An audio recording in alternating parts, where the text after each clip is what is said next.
Hey everybody, welcome to today's reading of Sura 8. My name's Beau and I am going through the Quran. I am on Surah 8 right now.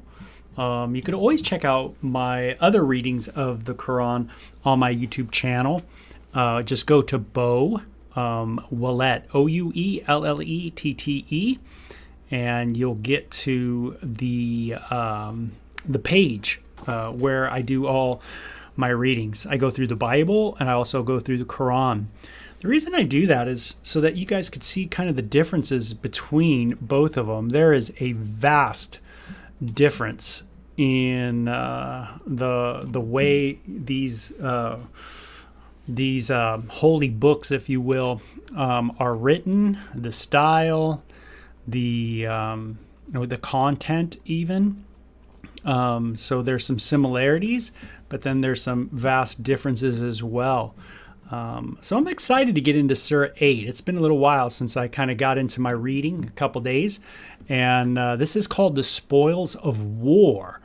So part 1. So I'm going to start in verse 1. I'm not going to read too much, but at least get some in for the day. So this says, let me go into this. Okay, the spoils of war. It says, in the name of Allah, the compassionate, the merciful. They ask you about the spoils of war. Say, the spoils of war belong to Allah and the Messenger.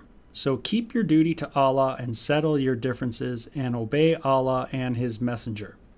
If you are believers, the believers are only those whose hearts feel fear when Allah is mentioned, and when His signs are recited to them, they increase their faith and who trust in their Lord. So when you are a believer in Islam and you hear about Allah, then fear strikes you. You know, the believer in Islam is one of a fear-based relationship with God. And fear, it seems like, is the dominant theme of the Quran.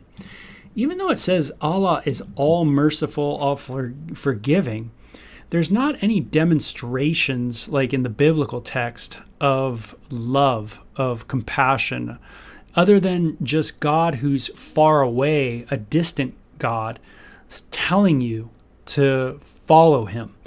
That's kind of how the relationship is when you read the Quran. God's somewhere, and He's just telling you, hey, do this, do that.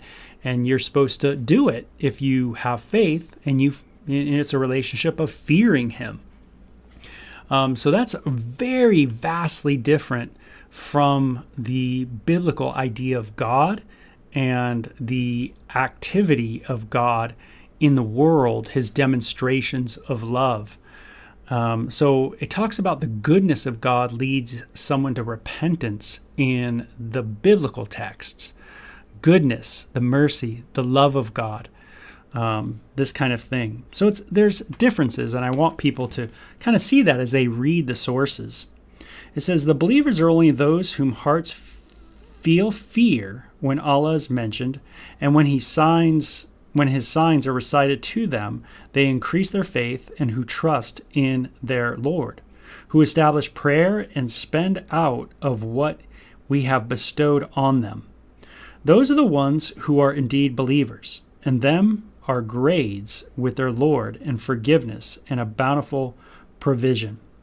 So God will give you a grade, I guess. A, B, C, D, maybe an F. And it says, even as your Lord caused you to go forth from your home with the truth, and indeed a party of the believers were averse, disputing with you over the truth after it had been made clear, as if they were being driven to visible death. And when Allah promised you one of the two hands that it would be yours, and you longed that the other, then the armed one might be yours.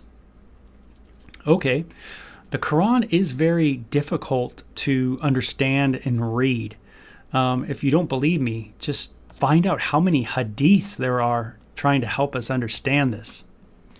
It says, and Allah willed that he would cause the truth to triumph by his words and cut the root of the unbelievers, that he might cause the truth to triumph and bring vanity to nothing, however much the guilty might oppose it. When you asked for help from your Lord, and he answered you, I will help you with 1,000 angels, rank on rank. Allah established it only as good news, and that your hearts might be at rest because of it. Victory comes only by the help of Allah. Indeed, Allah is mighty wise. When he made sleep fall upon you as a reassurance from him, and sent down water from the sky upon you, so that by it he might purify you and remove the fear of Satan from you, and make your heart strong and your feet firm by it. When your Lord inspired the angels, I am with you. So make those who believe stand firm. I will cast terror into the hearts of those who disbelieve. Then strike the necks and strike the fingertips. So for those who disbelieve, Islam is to strike fear in you. So if this is true and you believe it, then I would imagine you would be in a country that would, if you were going up against another group of people that were not believers, you'd want to strike fear in them. Okay? And it would be the way you attack. Cut their necks, strike their fingertips, this kind of thing. So do we see this in the world? Is there a group of people, a particular group that really want to strike fear in people, terror, through vicious attacks and the way that they murder, the way they kill? To them, it's not murder, because to them, we already saw in the Suras that some of them is that it's a way of purification for those in Islam. Meaning when you are in war in Islam, it is the portal, that is the portal to how to get to Allah, to be in Allah's, if you will, good side, to be on his good side. It is a sure thing if you do it through jihad, through a fighting the unbeliever, progressing Islam. And of course, this is talking about casting terror into those that are unbelievers. So very interesting, like what kind of society would you have if you had a group of people that say did not believe and you had a group of people that did believe in the Quran? You know, what would the result be? Could the people who don't believe in the Quran live with the people who do believe in the Quran? And can the people who believe in the Quran live with the people who do not believe in the Quran? You know, what would give? How would it shake down? What would happen? You know, well, maybe in one worldview, say the Quran, it would be okay to strike terror into the hearts of the unbelievers through a war. And so this might be something that's okay to do, even though maybe it might be wrong in like the society through civil law. It would be religious law would trump that civil law. It would be the thing to do because it is part of God's command, Allah's command. Very interesting, right? And so these things do matter. So it says that is because they opposed Allah and his messenger. Whoever opposes Allah and his messenger, indeed Allah is severe in punishment. So whoever. So the Bible says God so loved the world that whoever believes in him would not perish but have everlasting life. In the Quran, it says whoever opposes Allah and his messenger, indeed Allah is severe in punishment. So there's a difference there. And it says, so taste that, and that for unbelievers is the torment of fire. Now, as we have seen in the surahs, the torment of fire is, man, the big thing. It seems like everything's a torment of fire. And there's a lot of fire, a lot of impending doom. It is certainly a book just about you're going to get it if you do not listen to Allah and his messenger. And it says, O you who believe, when you meet those who disbelieve in battle, do not turn your backs on them. Whoever turns his back on them on that day, unless he is maneuvering for battle or intent on joining a company, he has incurred wrath from Allah, and his dwelling place will be Gehenna, an evil destination. So if you are a Muslim, remember, and you kill a Muslim, you are already going to hellfire. And if you are a Muslim who doesn't have a lot of courage and you turn back from war, you're going to hell too. And so, And it says, you did not kill them, but Allah killed them. And you did not throw when you threw, but Allah threw, so that he might test the believers with a fair test from him. Indeed, Allah is the hearer, the knower. So as a Muslim kills in war, so Allah kills in war. It's the same thing. And it says, as such, Allah who makes weak the plan of unbelievers, if you sought a judgment, now the judgment has come to you, and if you cease, it will be better for you. But if you return, we will also return, and your army will not help you at all, however numerous it may be, and Allah is with the believers. And O you who believe, obey Allah and his messenger, and do not turn away from him when you hear. Do not be like those who say, we hear, and they do not hear. Indeed, the worst of animals in Allah's sight are the deaf and the dumb, who have no sense. If Allah had known of any good in them, he would have made them hear. But if he had made them hear, they would have turned away averse. So again, Allah is the one who, remember, he is the great schemer. And so Allah turns people away and leads them astray. We've read that over and over in the last surah as well. So you're fighting the unbelievers as a Muslim, and Allah is not having them believe anyway, because he is leading them astray, so that they can be killed and sent to hell. And so you who believe, obey Allah and Messenger when he calls you to what gives you life, and know that Allah comes in between a man and his own heart, and that it is he who you will be gathered. And seek protection against a punishment that cannot fall exclusively on those of you who are wrongdoers. And know that Allah is severe in punishment. So we've gotten that already from the surah, that Allah is certainly severe in punishment. And remember, when you were few and were considered weak in the land, and were in fear of men who would wipe you out, how he gave you refuge and strengthened you with his help, and made provision of good things for you, so that perhaps you might be thankful. O you who believe, do not betray Allah and his messenger, and do not knowingly betray your pledges.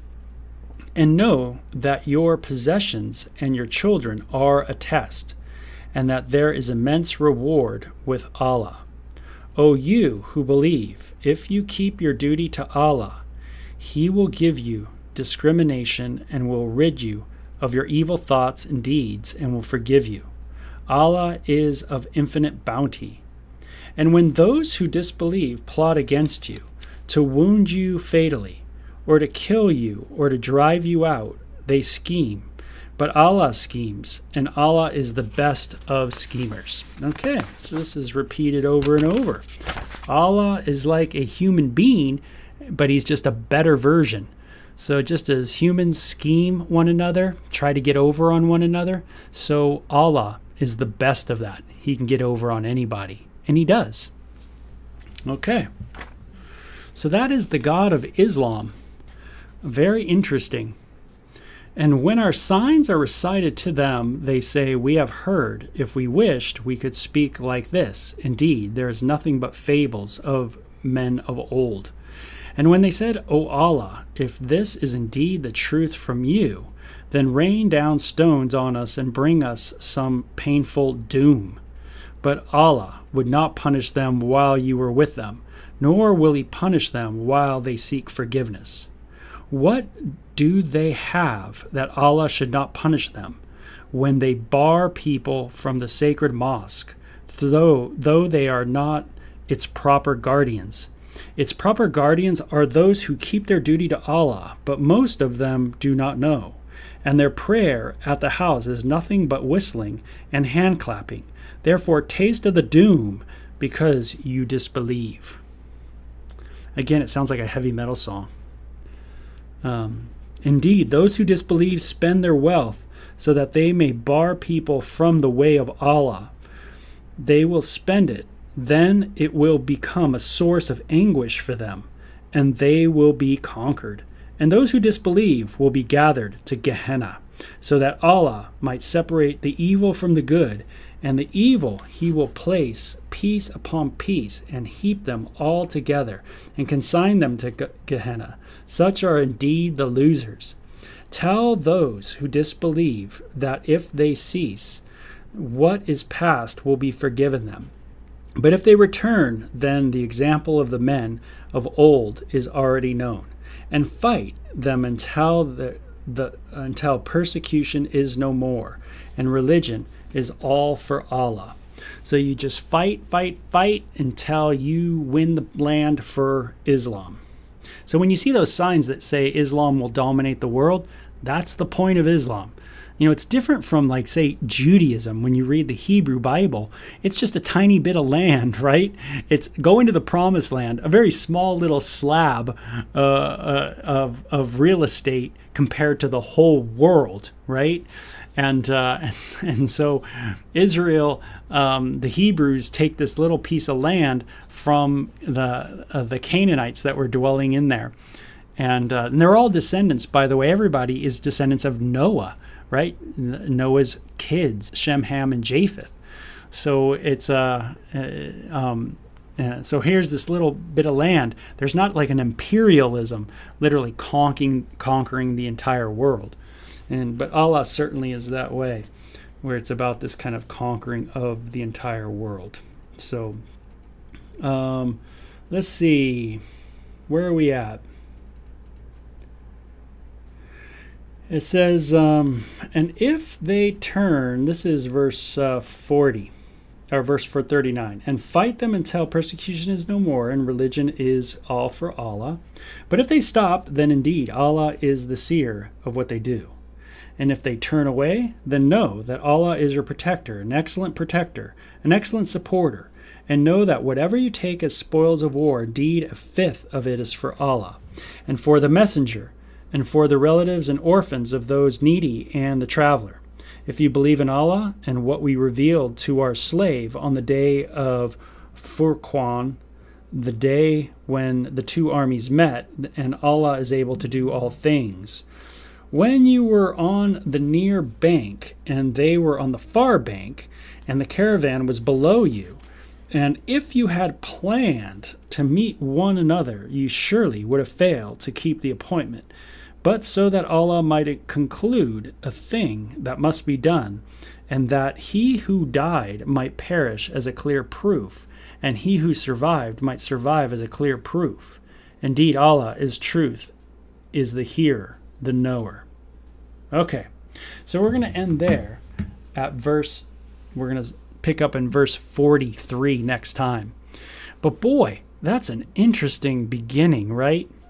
Kind of a dark Sura for sure. A lot of fire, a lot of Gehenna, a lot of afterlife punishment, a lot of domination, a lot of continuing to dominate, and a lot of warning against those who disbelieve and those that are Muslim but that would turn back and not have courage. They too will suffer a horrible fate in eternity if they turn back. But if they turn back from Allah, but if they turn back to Allah, then there is some hope there. How much hope? We're not sure, but there is some hope, and I guess a little bit of hope is better than no hope, right? And so, okay, so that was the first reading of part 1 of the Spoils of War. So, okay, you guys take care. Have a great day, okay? Bye.